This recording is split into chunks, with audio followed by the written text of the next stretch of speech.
जो प्रत्यय, what is Pratyaya, what is suffix, जो धातु अथवा प्रातिपदिक पद के बाद लगे जिसका प्रयोग किया जाता है उसे प्रत्यय कहते हैं। तो धातु यानी, ठीक है, जैसे गम, चल, पठ, हस, खेल, वृत्त, लभ, मुद, ठीक है।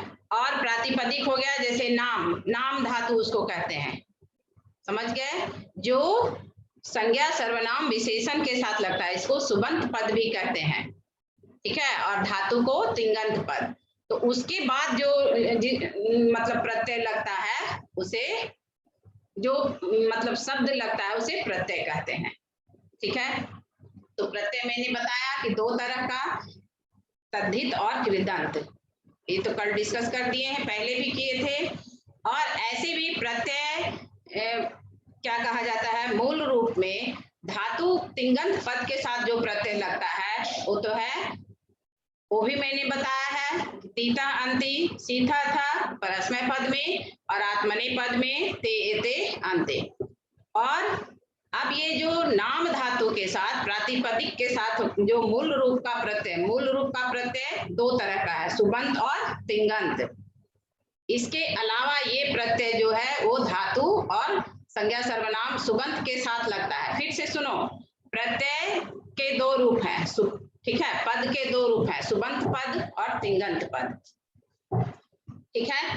तो ये सुबंत पद और तिंगंत पद क्या है, अब पद ही क्या है, व्हाट इज पद, तो सुप तिंगतम पदम, जो सुप जिसके साथ सुप प्रत्यय लगे उसे सुबंत पद कहते हैं, सुप प्लस अंत, और जिसके साथ तिंग प्रत्यय लगे उसे तिंगंत पद कहते हैं। तो तिंग मतलब तीता अंति और ते एते अंते। पद तीन तरह का है, परस्मय पद, आत्मने पद और उभय पद, ठीक है। तो ये तो क्लियर हो गया कि तीता अंति और ते एते अंते जो लगता है वो तिंगंत पद कहलाया। और सुबंत पद जैसे राम रामो रामा, बालका बालको बालका, ये बालक में बालका विसर्ग आया, कैसे का प्रत्यय हुआ, पद और तिंगंत पद कहते हैं। अब प्रत्यय के जो दो भेद मैंने बताया, सुबंत तद्धित प्रत्यय और कृदंत प्रत्यय। तद्धित प्रत्यय संज्ञा सर्वनाम विशेषण के साथ लगता है और कृदंत प्रत्यय कृत प्लस अंत, जो किया गया है, जो किया जाता है उसे कृदंत प्रत्यय कहते हैं, ठीक है। तो अब तद्धित प्रत्यय में आपको पढ़ना है मतुप प्रत्यय, ठक प्रत्यय, त्व प्रत्यय और तल प्रत्यय। तो मतुप मैंने फिर कल रिवीजन करवाया, आज ठक प्रत्यय का रिवीजन करवाऊंगी, ठीक है। तो अब ठक प्रत्यय, ठक के बदले क्या आएगा, इक, क्या आएगा, इक, ठीक है। ठक प्रत्यय जो है वह किसके साथ लगेगा, संज्ञा सर्वनाम और विशेषण के साथ। ये कौन प्रत्यय है, तद्धित प्रत्यय है, ठीक है। तो जैसे अब इसमें चलते हैं कि इसको कैसे समझना है। तो यहाँ ध्यान देना है कि जिस शब्द का अंतिम अक्षर अ रहे, ध्यान दो, ठीक है, उसमें जब ठक प्रत्यय जुड़ता है तो वो आ जो है वह आ में कन्वर्ट हो जाता है, याद रखना। ठक प्रत्यय में ठक प्रत्यय जब किसी पद के साथ, शब्द के साथ जुड़ता है तो प्रत्यय मतलब क्या हुआ, जो शब्द के अंत में लगे, पद के अंत में लगे। लेकिन ठक प्रत्यय एक ऐसा प्रत्यय है जो पद के अंत में लग करके परिवर्तन तो करता ही है, लेकिन वह जो पूर्व पद है, ठीक है, पूर्व पद के अंतिम अक्षर में, अंत में प्रत्यय लगता है। लेकिन ठक प्रत्यय एक ऐसा प्रत्यय है जो कि किसी भी पद के फर्स्ट लेटर में, पूर्व अक्षर में, पूर्व वर्ण में, ध्यान से मेरी बात को सुनिए, ठक प्रत्यय एक ऐसा प्रत्यय है जो किसी भी पद के, किसी भी शब्द के पूर्व वर्ण में अर्थात फर्स्ट लेटर में लगकर उसको परिवर्तित कर देता है। ठीक है, फॉर एग्जाम्पल समाज प्लस ठक, समाज मूल रूप क्या है, मूल पद क्या है, समाज। तो इसमें जब ठक प्रत्यय जोड़ेंगे तो पहले वो समाज जो है क्या बनेगा, समाज बन जाएगा। समाज का फर्स्ट लेटर क्या है, समाज का फर्स्ट लेटर क्या है, जल्दी बोलो। हेलो, समाज का फर्स्ट लेटर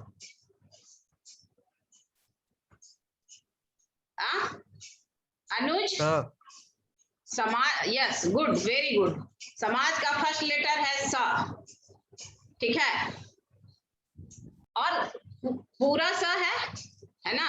तो इसका मतलब क्या है, स के बाद कोई मात्रा नजर नहीं आ रही है। तो क्या मेरा दूसरा क्वेश्चन है कि स में कोई मात्रा है? यस मैम, अ की मात्रा, आ की मात्रा, एक्सीलेंट, अ की मात्रा, समझ गए, यही समझना है। स में आ की मात्रा है क्योंकि उसमें हलंत नहीं है। अब क्या कहता है, ठक प्रत्यय क्या कहता है कि जब हम किसी भी पद के साथ या किसी भी शब्द के साथ जुड़ेंगे तो अगर आ रहेगा वहां फर्स्ट लेटर में तो वहां आ बन जाएगा। मेरे जुड़ने पर आ को मैं आ बना दूंगा, समझ गए। ठक प्रत्यय क्या कह रहा है कि यदि तुम मुझे किसी पद के साथ जोड़ोगे और जिसका फर्स्ट लेटर उस पद का, उस शब्द का फर्स्ट लेटर, यदि फर्स्ट लेटर जो भी है वो हल और क्या कहा जाता है, स्वर वर्ण से मिश्रित है, स्वर और व्यंजन से, तो मैं उसके स्वर में वृद्धि कर दूंगा। क्या वृद्धि करूंगा, सारे स्वर में, ध्यान देना। तो यदि अ है तो मैं उसे आ बना दूंगा, पहले आ है तो आ बना दूंगा, ठीक है, यस। तो जैसे अभी, इसलिए धीरे धीरे स्लोली समझिए इसको, मैंने पहले भी ऐसे ही बताया था कि आ है तो आ बना दूंगा। तो समाज में स में आ है, इसलिए स को क्या करेंगे, सा बना देंगे। तो आ की मात्रा तो दिखती है लेकिन आ की मात्रा नहीं दिखती है, क्योंकि पहले ही तुम जानते हो कि आ की कोई मात्रा नहीं होती है।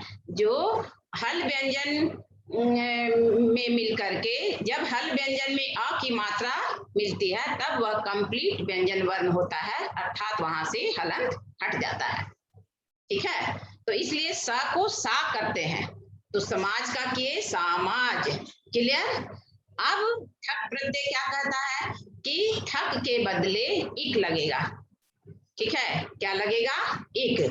अब उसमें भी क्या ध्यान देना है कि इक, देखो, जिसमें कि एक मात्रा का उच्चारण हो, अर्थात छोटी ई, अर्थात हरस्वी, हरस्वी ऐसे, दीर्घी ऐसे, हरस्वी ऐसे, बाएं से, हरस्वी कैसे,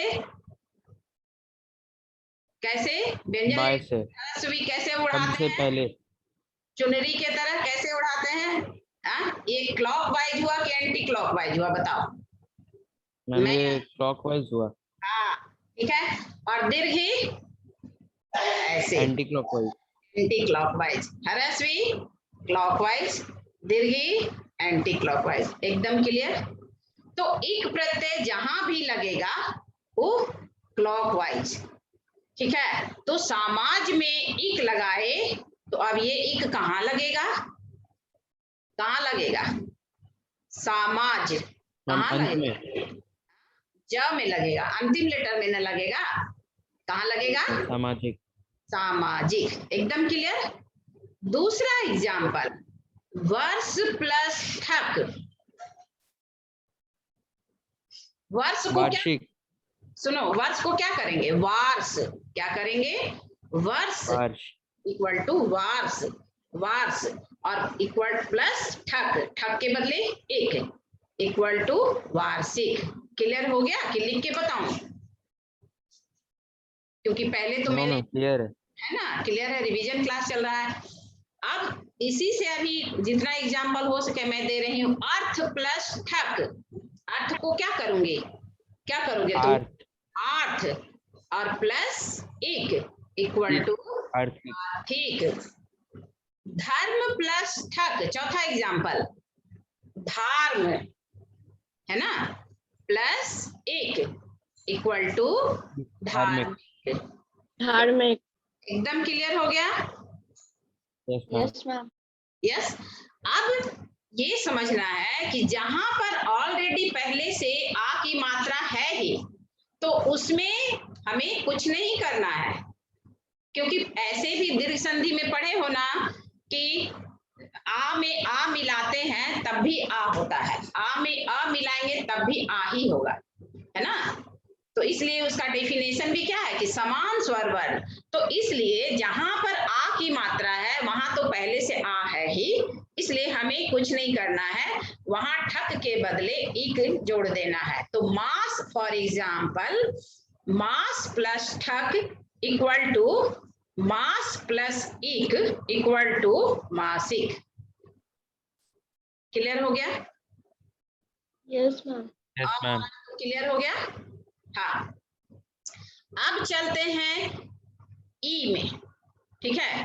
ह्रस्व ई, छोटी ई या बड़ी ई, ठीक है, छोटी ई हो या बड़ी हो। जैसे अब जो मूल रूप है, मूल पद है, ठीक है, प्रथम पद है, उसको देखते हैं। हिस्ट्री का हिंदी बताइए। इतिहास इतिहास। इतिहास। तो इतिहास में छोटी ई होती है, होता है इतिहास में यस मैम छोटी Yes, ई ma'am. होती है, ठीक है। तो इतिहास को, अब ठक को तो बाद में हमको समझना है, जैसे इतिहास प्लस ठक, तो अभी क्या करेंगे, इतिहास को पहले ई को वृद्धि करेंगे। तो याद क्या रखना है, क्या माइंड सेट करना है कि ई के बदले ए हो जाएगा, ई के बदले ए। अब यहां पर ध्यान दीजिए कि ए नहीं ए, ए में एकार, ए प्लस ए इक्वल टू ए, क्या करना है ए। तो इतिहास को क्या करेंगे, ए बनाएंगे, तो क्या बना बताइए, ऐतिहासिक। ऐतिहास ऐतिहासिक। हाँ, नहीं, इतिहास को ऐतिहास, क्या बना ऐतिहास। अब उसमें ठक के बदले इक जोड़े तो बन गया ऐतिहासिक, सब में इक लगाए तो इतिहास। Yes ma'am. यस, इतिहास प्लस ठक इक्वल टू ऐतिहासिक, ठीक है। ऐतिहासिक हाँ, दूसरा एग्जाम्पल विज्ञान प्लस ठक। विज्ञान को क्या करेंगे, वैज्ञानिक वैज्ञानिक, वैज्ञानिक। हाँ, वी को वै कर देंगे, विज्ञान प्लस ठक इक्वल टू वैज्ञानिक, ठीक है ना, आसान। Yes ma'am yes ma'am. चलो अब तुम लोग को बता रहे हैं, तो चलो जितना सब्जेक्ट तुम लोग पढ़ते हो उसका मैं बोलती हूँ, और तुम लोग उसका हिंदी मीनिंग बताना, उस अनुसार तो और ज्यादा आसान हो जाएगा। जैसे चलो पहले क्या कहा जाता है, हाँ, संस्कृत, अपने संस्कृत से ही चलते हैं। संस्कृत प्लस ठक, सांस्कृतिक यस, है ना, सांस्कृतिक।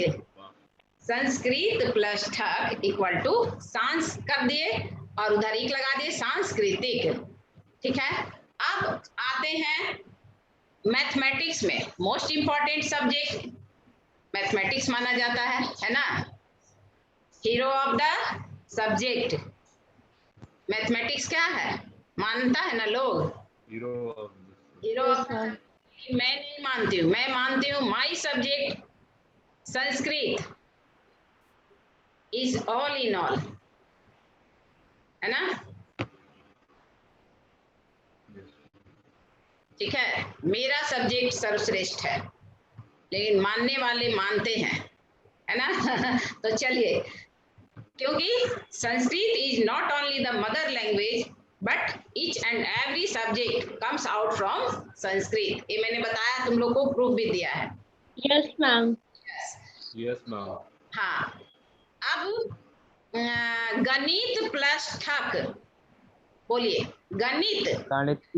हाँ, गणित। गणित। हाँ, अब चलते हैं केमिस्ट्री का हिंदी। रसायन। केमिस्ट्री का रसायन रासायनिक विज्ञान।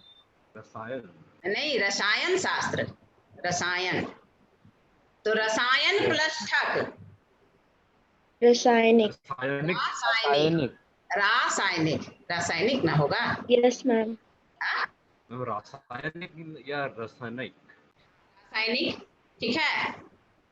अब क्या कहा जाता है, चलते हैं, वो तो अर्थशास्त्र इकोनॉमिक्स का है, अर्थशास्त्र तो अर्थ का आर्थिक बता ही दिए, है ना।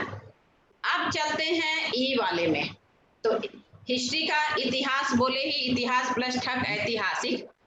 अब दीर्घही कार में चलते हैं, सब्जेक्ट से रिलेटेड ही। बायोलॉजी का हिंदी जीव विज्ञान। जीव विज्ञान। तो जीव प्लस ठक दीर्घही कार हो गया। तो अब यहाँ पर ध्यान दो कि आ का तो आ होता है, तो जैविक। हाँ, आ वाले में कोई चेंज नहीं होगा, लेकिन अभी मैंने क्या बताया कि ई, छोटी ई रहे या बड़ी ई रहे, दोनों के बदले ए हो जाएगा। क्या होगा, तो जीव प्लस ठक इक्वल टू, क्या होगा, जीव प्लस ठक इक्वल टू जैविक। जैविक। एकदम very simple, very easy. Yes ma'am. हाँ, अब सुनो, दिन, डे, डे का हिंदी दिन। तो दिन प्लस ठक, ठक के जगह ठै होता है, ठै, इया, कुछ नियम के कारण, है ना। दिन प्लस ठै, तो खैर वो आपको पढ़ना नहीं है, ठै ठक ही पढ़ना है, इक्वल टू दैनिक। तो आ और आ का समझ गए, आ से आ हुआ, और छोटी ई या बड़ी ई अगर है फर्स्ट लेटर में तो ए हो जाएगा।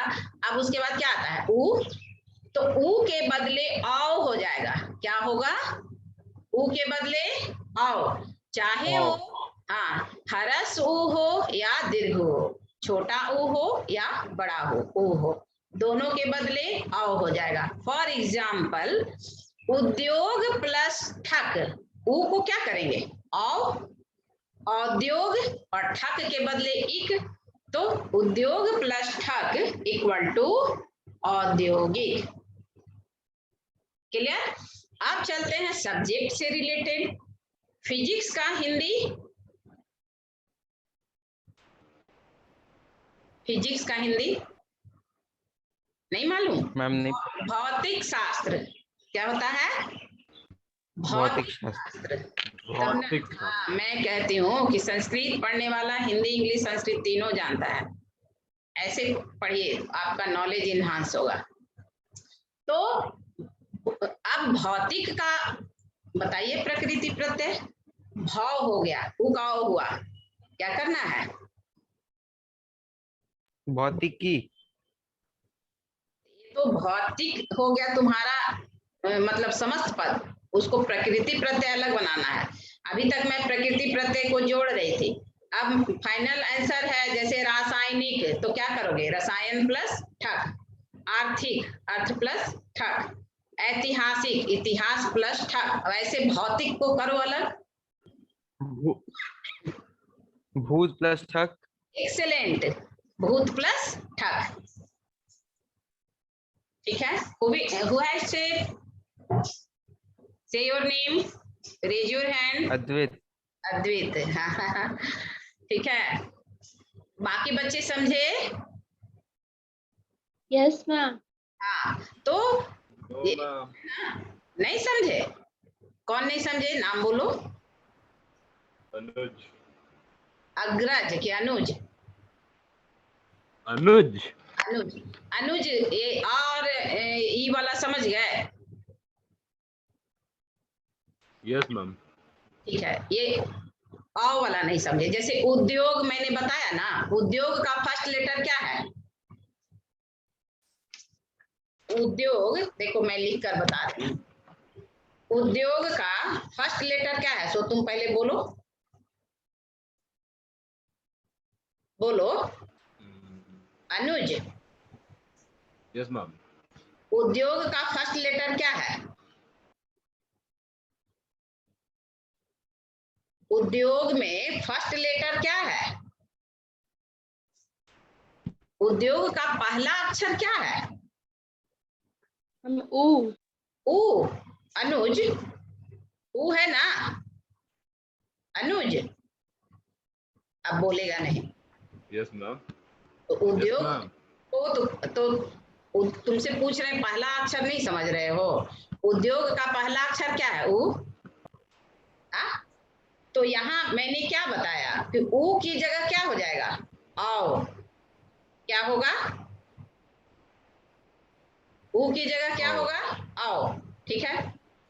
और उसके बाद जो उद्योग बचा उसमें जोड़ देंगे। और ठक के जगह क्या बोले थे? इक। इक। तो अब ऊ का औ हो गया। ठीक है। तो तुम्हारा क्या हो गया? औद्योग। औद्योगिक। हाँ। ठीक है। तो औद्योग और तब उसमें इक जोड़े तो हो गया औद्योगिक। ठीक है। आप समझे? Yes, आप ma'am. समझे? आप सुनो। अब मान लो कि ठीक है, हम तो आंसर से क्वेश्चन के, क्योंकि कोई जरूरी नहीं है, प्रकृति प्रत्यय है तो उसको जोड़ने के लिए क्वेश्चन आएगा, जुटा हुआ है अलग करने के लिए क्वेश्चन आएगा। तो मेरा दूसरा क्वेश्चन था कि फिजिक्स का हिंदी क्या है, तो तुम लोग बोले नहीं जानते हैं। मैंने बताया। ठीक है। भौतिक शास्त्र। तो ये भौतिक कैसे बना? भौतिक में कौन प्रत्यय है? ठक प्रत्यय है। तो ये भौतिक तो समस्त पद है, तो उसको क्वेश्चन क्या आएगा कि आप इसका प्रकृति प्रत्यय कीजिए, एमसीक्यू में ही। तो अब प्रकृति प्रत्यय हमको करना है तो हम क्यों कंफ्यूज होंगे? यहाँ मैं देख रही हूँ कि औ की मात्रा है, और अभी मैंने पढ़ाया या तुमने पढ़ा या तुमने समझा कि ये औ किसके बदले आता है? ऊ के बदले। तो और इक किसके बदले आता है? तो ठक के बदले। तो पहले ठक यहाँ कर देंगे, है ना? तो ठक और उसके पहले प्लस डालेंगे। अब देखेंगे भौतिक में इक डाले तो भौत बचा। ये भौत कैसे हुआ? इसका मतलब क्या है कि ये औ बना है ऊ से, इसलिए भौत को भूत किए, है ना? भौत को क्या करेंगे? ऊ में डालेंगे। अब प्रश्न है कि यहाँ हरस ऊ डालेंगे कि दीर्घ ऊ डालेंगे? तो ये सब लोग जानता है कि भूत में दीर्घउकार की मात्रा होती है, हरसुकार की नहीं होती है। उद्योग में हरसुकार की मात्रा होती है, बट भूत में दीर्घउकार की, इसलिए दीर्घउकार डालेंगे। तो भूत जो ठक इक्वल टू भौतिक। अब समझे कि नहीं समझे? अनुज Yes, ma'am, समझ गया। आप समझ गए? भूत जोड़ ठक इक्वल टू भौतिक। इसको भी मैं लिख के दिखा दे रही हूँ ताकि और बढ़िया से समझ जाओगे। तो ये तुम्हारा हो गया फर्स्ट वर्ड।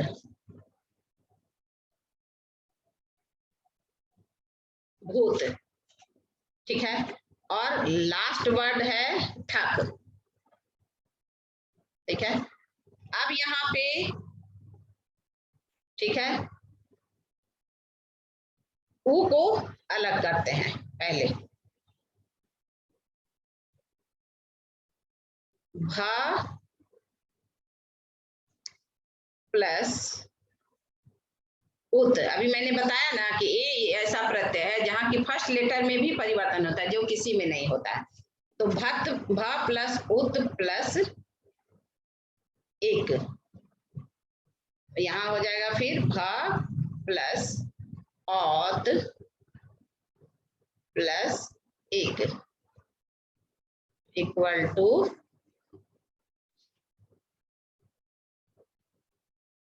भौतिक। देखो दोनों को बता दिया है मैंने। अनुज देखो ऊपर से पहले देखो, उद्योग प्लस ठक। देखो 9 को भी मैंने पढ़ाया है ऐसे ही संधि, पहले भी मैंने ऐसे ही पढ़ाया था।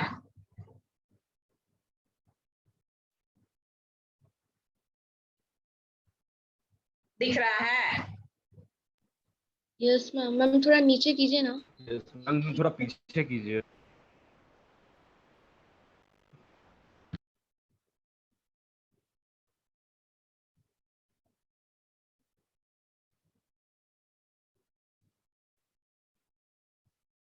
आंख दिख रहा है? और पास ले जाए क्या? थोड़ा पीछे है। पीछे पीछे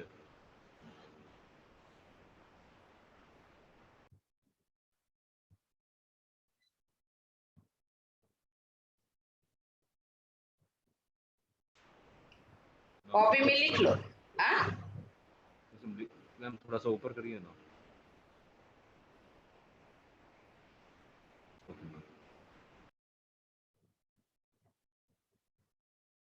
कॉपी में लिख लो।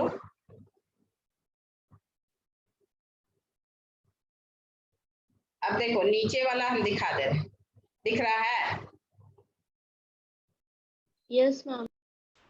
Yes ma'am.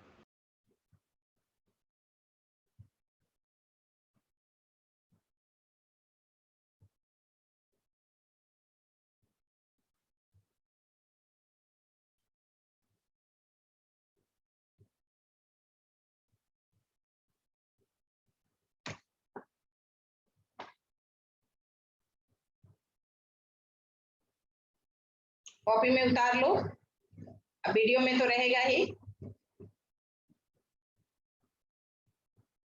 समय नहीं बर्बाद हुआ, इसलिए थोड़ा सा मतलब ऐसे यहाँ पर पेज था तो लिख दिए।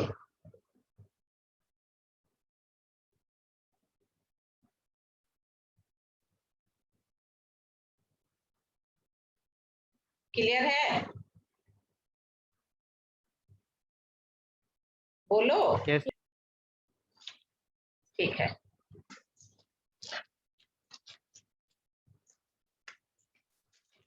दूसरा पेज में आप जैसे भूत जो ठक भौतिक और क्या बोले उद्योग जो ठक औद्योगिक, है ना? तो ऊ का भी एग्जाम्पल हो गया ना? फिजिक्स, केमिस्ट्री, बायोलॉजी तीनों का हो गया। अब एक और एग्जाम्पल जो आप लोग पढ़ते हैं, हाँ? और जो अभी डीएवी खगोल में सिर्फ लेडीज टीचर ही पढ़ाती हैं उस सब्जेक्ट को, सीनियर विंग में, मतलब 9-10 को जेंट्स टीचर नहीं है। उसका हिंदी मीनिंग बोलो।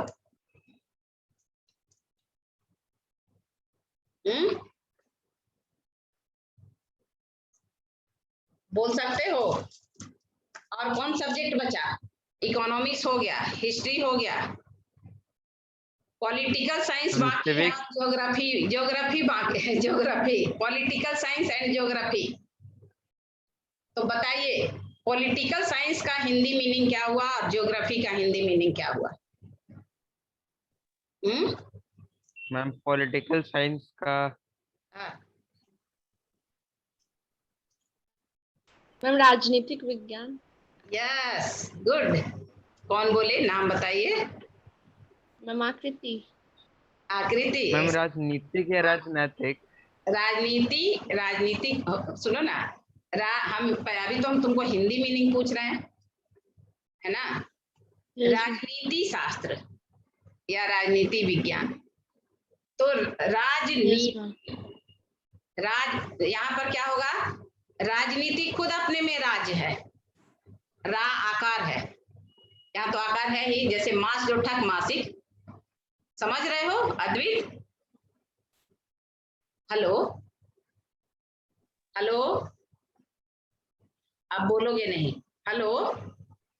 तो राजनीति प्लस ठक, राजनीति प्लस ठक इक्वल टू राजनैतिक। नीति प्लस ठक नैतिक।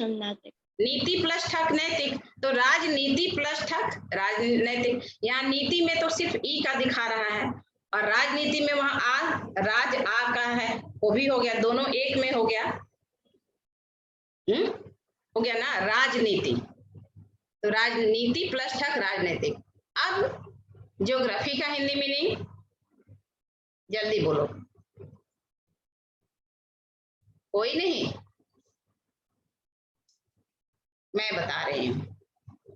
ज्योग्राफी का हिंदी मीनिंग होता है भूगोल, भूगोल शास्त्र। Yes ma'am. ठीक है, भूगोल। तो सोचो, हाँ, हिंदी जानना, हिंदी भी जानना जरूरी है, वी आर हिंदी, मतलब अपनी भाषा तो नहीं जानेंगे तो क्या नाम है? उस जैसे सब्जेक्ट का क्या नाम है? आप यहाँ पर देखिए, भूगोल प्लस ठक इक्वल टू, तो भूगोल का, अब यहाँ भूगोल का क्या बोले कि फर्स्ट लेटर में वृद्धि करना है। तो यहाँ पर आप ध्यान दीजिए कि फर्स्ट लेटर भूगोल का क्या है? भा है। तो यहाँ व्यंजन, मैंने पहले ही कहा है शुरुआत में ही कि व्यंजन वर्ण को थोड़ी चेंज करना है। किसको चेंज करना है? स्वर वर्ण को। तो भूगोल में क्या है? भा प्लस दीर्घ। भूगोल का क्या होगा? भू कैसे बना? भा प्लस दीर्घ इक्वल टू भू। भू मीन्स क्या? पृथ्वी। भूगोल मतलब क्या? पृथ्वी गोल है। भू गोल, पृथ्वी गोल है। तो भा प्लस उ, तो यहाँ पर मतलब भूगोल का फर्स्ट लेटर व्यंजन लेटर है भा, बट स्वर वर्ण में फर्स्ट लेटर क्या है? दीर्घ। तो मैंने क्या कहा कि हरस उ हो चाहे दीर्घ हो, दोनों के बदले औ हो जाएगा। क्या होगा? दोनों के बदले औ। हरस उ के बदले भी औ और दीर्घ उ के बदले भी औ। तो इसलिए अब भूगोल में से भा से उ हटाएंगे तो क्या बचेगा? भा प्लस भूगोल प्लस ठक। तो देखो उसको मैं सीक्वेंस में लिखकर बता दे रही हूँ। भा प्लस औगोल और प्लस एक, ठीक है, इक्वल टू भौगोलिक। देखिए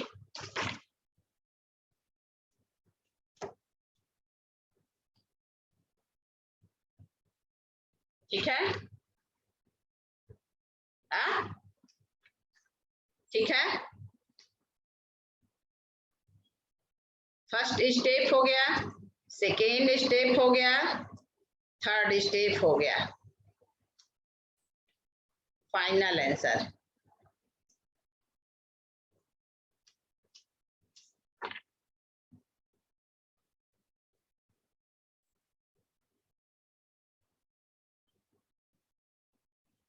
ठीक है, ठीक है। अनुज, अनुज, हेलो, यस मैम, समझ रहे हो? समझ में आ गया? आकृति, yes ma'am, Kaushiki, yes ma'am. Kishan, देखो वीडियो में तो रहेगा ही। किशन, अवनीत, अवनीत बोलते नहीं हो तुम कुछ। Avneet, are you listening me? Avneet, ma'am उसका ऑडियो डिस्कनेक्टेड है। इसका मतलब वो गेम खेलता होगा ज्वाइन करके। अद्वित, आ गया समझ में? Yes ma'am. एकदम आसान है ना? यस मैम, आसान है। हाँ, तो भूत प्लस ठक भौतिक, भूगोल प्लस ठक भौगोलिक, उद्योग प्लस ठक औद्योगिक। अब बचा री। जैसे स्वर वर्ण 13 है तो उसमें 5 हरस और 8 दीर्घ, तो लिरी का प्रयोग लगभग नहीं के बराबर होता है। तो आ का हो गया, आ का भी हो गया, छोटी ही हो गया, बड़ी ही हो गया, छोटा ऊ हो गया, बड़ा ऊ हो गया। अब बचा री। तो री के बदले आर हो जाता है। आर, री के बदले क्या होता है? आर। आर नहीं, आर, आ की मात्रा और र में हलंत। री के बदले आर।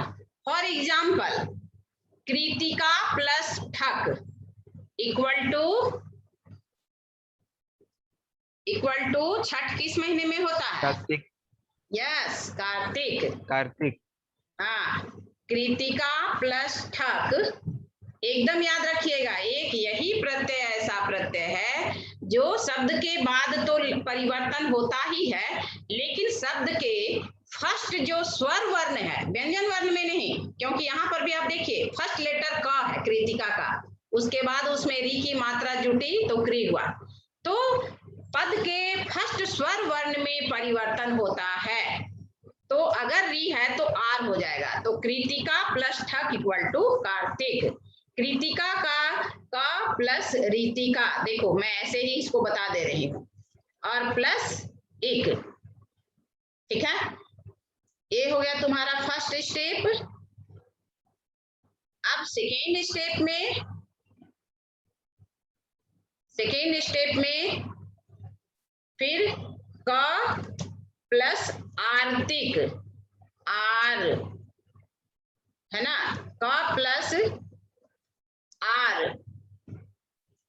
ठीक है, क्योंकि री का हो गया आर, का प्लस, और इसको क्लियर करें, का प्लस री प्लस तिका प्लस 1 इक्वल टू का प्लस आर प्लस तिका प्लस 1 इक्वल टू कार प्लस कृतिका, है ना। तो कार प्लस तिका प्लस 1 इक्वल टू र की मात्रा ऊपर चली जाएगी, कार्तिक। अब यहाँ पर आपको ध्यान देना है कि कृतिका में जैसे कार्तिक, तिका के भी, ठीक है, तो का लोप हो जाता है, तिका का लोप हो जाता है। तो क्या बचा, ती बचा, कार प्लस ती प्लस तिका के, हाँ, इका का लोप हो जाता है, इका का, समझ गए। कार्तिक, कृतिका प्लस ठक इक्वल टू कार्तिक। ये लोप होता है मतलब क्या है, ठक के बदले ही इक आया, वो एक पहले ही लगा। अब क्यों हुआ, इसका नियम है, इसका भी नियम है, कृतिका प्लस ठक। कृतिका में कृतिका देखो पहले से है, कृतिका कंफ्यूज मत होना, और तब ठक, ठीक है, तो इक्वल टू कार्तिक। समझ गए, फिर से बोल रही हूं, कृतिका